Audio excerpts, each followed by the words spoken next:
জানো তো, মাঝে মধ্যে ইচ্ছে হয় তোমায় তোমার ব্যাপারে জিজ্ঞেস করি।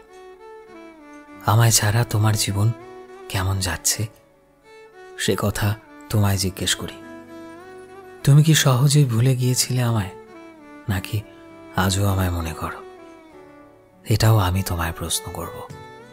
কিন্তু তুমি জানো, তোমার নাম মনে আসলেই আমার পুরো হার্টবিট ফাস্ট হতে শুরু করে।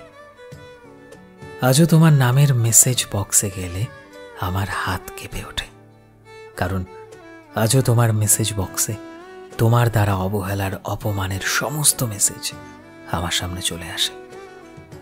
তোমায় ছাড়া তোমার অবহেলা পাওয়া কষ্টগুলো নিয়ে যেভাবে আমি রাতের পর রাত, দিনের পর দিন কান্নাকাটি করেছি, সেই মুহূর্তগুলো আমায় বড্ড ভাবায়, বড্ড মনে